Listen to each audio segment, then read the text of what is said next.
स्वागत है दोस्तों आप सभी का आज की इस वीडियो में।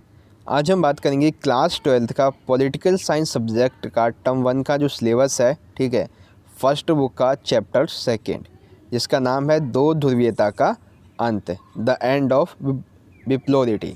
तो इस चैप्टर से संबंधित जितने भी most important MCQ question answer बनते हैं जो कि आपके बोर्ड एग्ज़ाम और फर्स्ट टर्म एग्ज़ाम के लिए इम्पॉर्टेंट हैं, वो सभी के सभी हम आज की इस वीडियो में देखने वाले हैं। तो वीडियो को पूरा देखिएगा। और अगर आप इसका PDF डाउनलोड करना चाहते हैं, इस वीडियो का PDF, तो आप हमारे टेलीग्राम ग्रुप में ज्वाइन हो जाइए, जिसका लिंक आपको डिस्क्रिप्शन बॉक्स में मिल जाएगा। आप वहाँ से जाके इस PDF को डाउनलोड कर पाएंगे। हमारे इंस्टाग्राम अकाउंट का, ट्विटर हैंडल अकाउंट का और फेसबुक पेज का लिंक भी आपको डिस्क्रिप्शन बॉक्स में मिल जाएगा। चलिए शुरुआत करते हैं। सबसे पहला प्रश्न, बर्लिन की दीवार के संदर्भ में कौन सा कथन गलत है। यहाँ पे ये बताना है कि बर्लिन की जो दीवार थी इसके संदर्भ में कौन सा कथन गलत है। मैंने एक ही साथ चारों प्रश्न यहाँ पे ले लिए हैं, ठीक है। सबसे पहला, बनना यानी कि इसकी स्थापना हुई थी 1961 में, सही है। दूसरा, इसकी लंबाई 150 किलोमीटर के आसपास है, ये भी सही है। तीसरा है कि 1989 में आम जनता के द्वारा जो ये बर्लिन की दीवार थी इसको गिरा दिया गया था, ये भी सही है। फोर्थ है, यह दीवार 29 वर्षों तक खड़ी रही, ये गलत है क्योंकि 1961 और 1989, आप यहाँ से खुद ही अंदाज़ा लगा सकते हैं। 1961 1989 इनके बीच में कितना डिफरेंस है, 28 ईयर्स का। तो यानी कि यह दीवार 28 वर्षों तक खड़ी रही थी, ये सही होना चाहिए था, बल्कि यहाँ पे 29 है। तो कौन सा कथन गलत हो जाएगा, फोर्थ वाला, ठीक है बच्चों। अगला देखिए क्वेश्चन नंबर 2, जो रूस की क्रांति थी यानी कि रूसी क्रांति, ये कब हुई थी। 1900, 1917, 1919, 1991। तो रूस की क्रांति हुई थी 1917 में, ठीक है। क्वेश्चन नंबर 3, सोवियत संघ की अर्थव्यवस्था की प्रकृति के बारे में निम्नलिखित में से कौन सा कथन गलत है। यानी कि सोवियत संघ की जो अर्थव्यवस्था थी उसके बारे में यहाँ पे कौन सा कथन गलत बताया गया है। पहला ऑप्शन है, सोवियत संघ की अर्थव्यवस्था में समाजवादी प्रभावी जो विचारधारा थी, ये विचारधारा थी, सही है। सोवियत संघ के उत्पादन के साधनों पर राज्य का स्वामित्व होता था, सही है। सोवियत संघ में जनता को आर्थिक आज़ादी थी।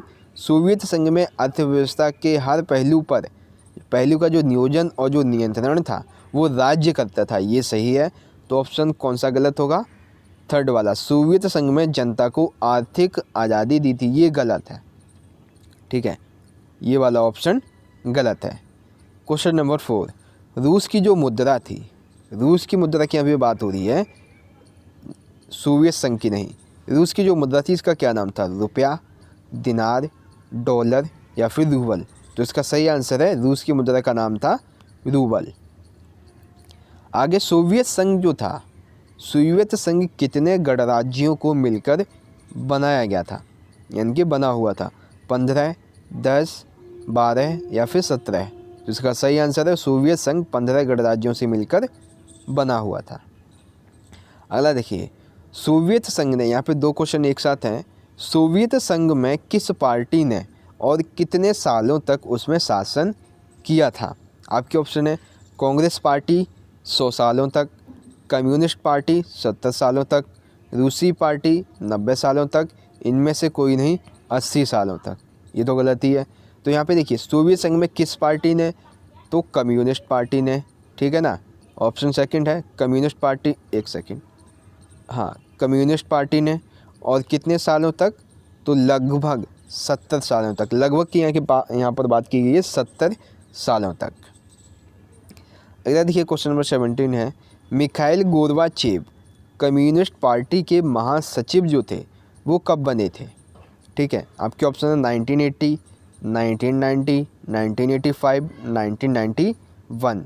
तो मिखाइल गोर्बाचेव कम्युनिस्ट पार्टी के महासचिव 1985 में बने थे। कब बने थे, 1985 में। अगला देखिए क्वेश्चन नंबर 8, मिखाइल गोर्बाचेव ने सोवियत संघ में कौन सी नीति चलाई थी। आर्थिक राजनीतिक सुधार की नीति, लोकतंत्रीकरण की नीति, निजीकरण की नीति, ए और बी दोनों, यानी कि आर्थिक सुधार की नीति, राजनीतिक सुधार की नीति और लोकतांत्रिकरण। तो इसका सही आंसर है ऑप्शन 4 वाला। मिखाइल गोर्बाचेव ने सोवियत संघ में आर्थिक राजनीतिक सुधार की नीति चलाई थी और लोकतांत्रिकरण की नीति चलाई थी। अगला, सोवियत संघ का विघटन कब हुआ था? बहुत ईजी सा प्रश्न है, सभी को पता होगा कब हुआ था? 1991 में। कब हुआ था? 1991 में। अगला, सोवियत संघ के विघटन के पश्चात सोवियत संघ का जो उत्तराधिकारी था वो कौन बना था? एशिया तो एक महाद्वीप है, रूस, अफ्रीका या फिर बोलिविया। तो सोवियत संघ के विघटन के पश्चात रूस उसका उत्तराधिकारी बना था। अगला, रूस के किन 2 गणराज्यों में हिंसक अलगाववादी आंदोलन चले? या फिर ये ऐसे भी पूछा जा सकता है कि सोवियत संघ के विघटन के पश्चात उसके उत्तराधिकारी जो बना था रूस, उसके ऐसे कौन से 2 गणराज्य थे जिसमें हिंसक अलगाववादी आंदोलन चले थे? आपके ऑप्शन है चेचन्या और तुर्कमेनिस्तान, दागिस्तान और अजरबैजान, चेचन्या और दागिस्तान, इनमें से कोई नहीं। तो रूस के ऐसे वे 2 गणराज्य जिनके अंदर हिंसक अलगाववादी आंदोलन चले थे, उनका नाम है चेचन्या और दागिस्तान। ठीक है। अगला देखिए, अगला है क्वेश्चन नंबर 12। सोवियत संघ के विघटन के बाद सोवियत संघ के देशों ने किस व्यवस्था को अपनाया था? ठीक है, समाजवाद व्यवस्था को, साम्यवाद व्यवस्था को, पूंजीवादी व्यवस्था को, या फिर शॉक थेरेपी को। तो सोवियत संघ के विघटन के पश्चात जो सोवियत संघ के जो देश थे, इन्होंने शॉक थेरेपी की व्यवस्था को अपनाया था। ठीक है। आगे देखिए, सोवियत संघ की अर्थव्यवस्था पर, यहाँ पे सोवियत संघ की नहीं बल्कि सोवियत संघ के विघटन के पश्चात, ये क्वेश्चन यहाँ पे देखिए थोड़ा मॉडिफाई होगा कि सोवियत संघ की विघटन के पश्चात शॉक थेरेपी का उसके देशों पर क्या प्रभाव पड़ा? ठीक है। जो अर्थव्यवस्था थी वो ख़राब हो गई, तहस नहस हो गई, मजबूत हो गई, कोई असर नहीं पड़ा, या फिर उपरोक्त सभी। तो उसका सही आंसर होगा सोवियत संघ की जो अर्थव्यवस्था थी वो ख़राब हो गई, एकदम तहस नहस हो गई। ठीक है। अगला क्वेश्चन नंबर 17, गराज सेल किसे कहते हैं? ये तो बहुत इंपॉर्टेंट है। शॉक थेरेपी का एक परिणाम है गराज सेल किसे कहते हैं? सोवियत संघ की एक नई अर्थव्यवस्था, अंतर्राष्ट्रीय स्तर पर अंतर्राष्ट्रीय स्तर पर उद्योगों को औने पौने दामों पर बेचा जाना, यानी कि बहुत सस्ते दामों पर, अमेरिका का एक सैनिक संगठन है, भारत और रूस के बीच का एक सैन्य गठबंधन है। तो इसका सही आंसर है अंतर्राष्ट्रीय स्तर पर उद्योगों को औने पौने दामों पर बेचा जाना ही गराज सेल कहलाता है। ठीक है बच्चों। अगला प्रश्न देखिए, सोवियत निम्नलिखित में से कौन सा सोवियत संघ के विघटन का परिणाम नहीं है? संयुक्त राज्य अमेरिका और सोवियत संघ के बीच की विचारधारा की लड़ाई का अंत हो गया, ये तो परिणाम है। स्वतंत्र राज्यों को राष्ट्रकुल का जन्म हुआ, ये भी सही, ये भी परिणाम है। विश्व व्यवस्था में शक्ति संतुलन में बदलाव आ गया, ये भी सही है। अब रह गया कौन सा? तीसरा, मध्य पूर्व में संकट। ये गलत है क्योंकि वहाँ पे तो संकट चलता ही रहता है। ऐसा नहीं कि सोवियत संघ के विघटन के बाद ही आया हो, वो वहाँ पे जब सोवियत संघ का विघटन नहीं भी हुआ था तभी भी चल ही रहा था। अगला, निम्नलिखित का मिलान कीजिए। अब यहाँ पे क्या करना है? हमें मिलान करना है। तो एक क्वेश्चन का मिलान हर चैप्टर से मैंने लिया है, बहुत इंपॉर्टेंट। सबसे पहला मिखाइल गोर्बाचेव। तो ये क्या है कि सोवियत संघ में इन्होंने सुधार की जो नीति थी वो चलाई थी। शॉक थेरेपी क्या है? शॉक थेरेपी एक आर्थिक मॉडल है। रूस क्या है? रूस सोवियत संघ का उत्तराधिकारी है। वार्सा क्या है? वार्सा एक सैन्य समझौता है। बोरिस येल्त्सिन क्या है? रूस के राष्ट्रपति हैं। ठीक है, एक बार दोबारा देख लेंगे। मिखाइल गोर्बाचेव कौन है? सोवियत संघ में सुधारों की शुरुआत इन्होंने की थी। शॉक थेरेपी एक आर्थिक मॉडल है। रूस सोवियत संघ का उत्तराधिकारी है। बोरिस येल्त्सिन रूस के राष्ट्रपति हैं। ठीक है, और वार्सा क्या है? ये एक सैन्य समझौता है। आई होप समझ गए होंगे आप सभी। अगला देखिए, क्वेश्चन नंबर 17 है, भारत के भिलाई, बोकारो और विशाखापट्टनम के इस्पात कारखानों के लिए किसने सहायता की थी?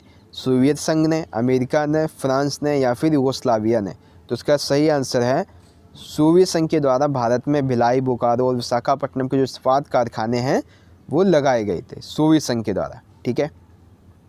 क्वेश्चन नंबर 18, भारत किस देश के लिए हथियारों का दूसरा सबसे बड़ा खरीदार है? भारत जो है वो किस देश के लिए हथियारों का दूसरा सबसे बड़ा खरीदार देश है? अमेरिका के लिए, रूस के लिए, फ्रांस के लिए या फिर जापान के लिए? तो इसका सही आंसर है रूस के लिए। ठीक है बच्चों। अगला देखिए क्वेश्चन नंबर है 19, सोवियत संघ के जो अंतिम राष्ट्रपति थे वो कौन थे? तो इसका भी आंसर आई होप आपको पता ही होगा। चलिए बता ही देते हैं।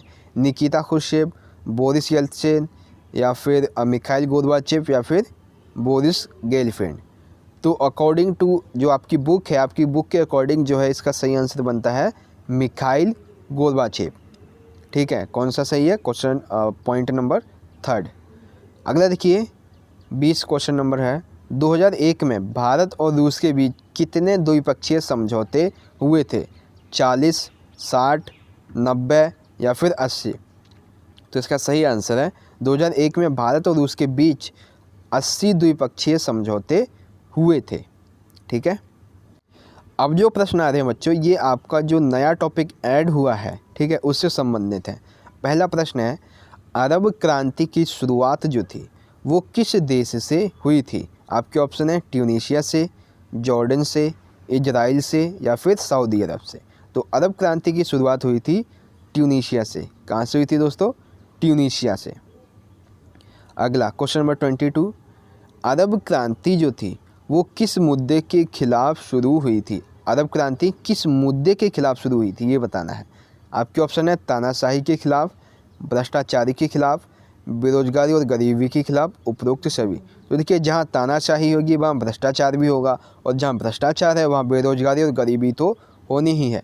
तो इस तरह से अरब क्रांति जो थी वो उपरोक्त सभी यानी कि तानाशाही, भ्रष्टाचार, बेरोजगारी और गरीबी, इन तीनों के संदर्भ में ही अरब क्रांति शुरू हुई थी, इसी के खिलाफ।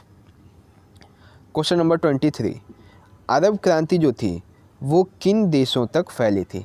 अरब क्रांति किन देशों तक फैली थी? आपके ऑप्शन है Morocco, Libya, Algeria, Jordan, Iraq, Saudi Arab, Oman, Bahrain.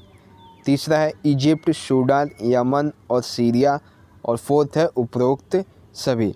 तो अरब क्रांति जो है वो लगभग उपरोक्त सभी यानी कि अरब क्रांति जो थी वो उपरोक्त सभी देशों में 1, 2, 3 ये जो पॉइंट दिए हुए हैं इनमें जो देश हैं इन सभी देशों में ये क्रांति फैली हुई थी। इवन इसके अलावा भी कुछ 2-4 देश अभी और बाकी हैं जिसमें ये अरब क्रांति पूरी तरीके से अपने पैर पसार चुकी थी। ठीक है। अगला देखिए क्वेश्चन नंबर 24 है, अरब स्प्रिंग, इंग्लिश में से अरब स्प्रिंग कहते हैं, हिंदी में अरब क्रांति कहते हैं। अरब स्प्रिंग के उद्देश्य क्या थे? आपके ऑप्शन है तानाशाही को समाप्त करके लोकतंत्र और राजतंत्र, लोकतंत्र को लाना यानी कि तानाशाही समाप्त करना, राजतंत्र समाप्त करना और लोकतंत्र को लाना। सही है। मानव अधिकार के हनन को रोकना यानी कि जो व्यक्ति हैं वो अपना जीवन सम्मान पूर्वक जी सकें, इसका ये भी एक उद्देश्य था। गरीबी, बेरोजगारी, भ्रष्टाचार से जनता को निजात पाना यानी कि निजात दिलाना यानी कि उन्हें छुटकारा दिलवाना, ये भी सही है। तो अरब स्प्रिंग के जो उद्देश्य थे वो उपरोक्त सभी यानी कि तीनों उद्देश्य इसके रहे थे। ठीक है। अगला देखिए, अगला है क्वेश्चन नंबर 25, आखिरी प्रश्न है ये कि अरब स्प्रिंग यानी कि अरब क्रांति के परिणाम क्या है? ठीक है। आपके ऑप्शन है अरब क्रांति सफल नहीं हुई। सही है, अरब क्रांति जो थी वो सफल नहीं हुई थी। अरब स्प्रिंग का लाभ केवल ट्यूनीशिया यानी कि अफ्रीका महाद्वीप का एक छोटा सा देश है ट्यूनीशिया, बस इसी में हुआ था। दूसरा है अरब क्रांति की वजह से लीबिया और सीरिया जो था वो पूरी तरह से तबाह हो गए थे यानी कि जो दो देश थे लीबिया और सीरिया ये पूरी तरह से तहस नहस तबाह हो गए थे। कुछ देशों में सैन्य शासन और भी ज़्यादा मजबूत हो गया था, कुछ देशों में जो सैन्य शासन था वो और भी ज़्यादा मजबूत हो गया था, ये भी सही है। तो अरब स्प्रिंग के परिणाम के स्वरूप में ये उपरोक्त सभी जो कथन हैं वो सही है यानी कि ये तीनों के तीनों कथन यहाँ पे सही हैं। ठीक है। तो अरब क्रांति से संबंधित ये जो 5 प्रश्न थे ये भी यहाँ पे कंप्लीट हुए और इस चैप्टर के जो इम्पोर्टेंट प्रश्न थे वो भी यहाँ पे कंप्लीट हुए। तो इस तरह से दोस्तों आज की इस वीडियो का दो ध्रुवीयता का अंत चैप्टर सेकंड का जो इम्पोर्टेंट प्रश्न थे वो यहाँ पे ख़त्म होते हैं। एंड आई होप बच्चों आपको वीडियो अच्छी लगी होगी। वीडियो अच्छी लगी हो तो लाइक करना, इस वीडियो को ज़्यादा से ज़्यादा अपने सभी दोस्तों के साथ जो क्लासमेट्स हैं इनके साथ व्हाट्सएप ग्रुप वगैरह पे शेयर कर दीजिएगा। और आप हमारे टेलीग्राम ग्रुप में ज्वाइन हो जाइए, वहाँ से आप इस वीडियो का PDF डाउनलोड कर पाएंगे। और ज़्यादा से ज़्यादा इस वीडियो को शेयर कीजिएगा और ऐसे ही वीडियोस पाने के लिए आप हमारे चैनल को ज़रूर सब्सक्राइब कर लीजिएगा। तो चलिए दोस्तों, मिलेंगे अगली वीडियो में अगले चैप्टर के MCQ क्वेश्चन आंसर की वीडियो के साथ। तब तक के लिए आप पढ़ते रहिए, अपना ख्याल रखिए। धन्यवाद।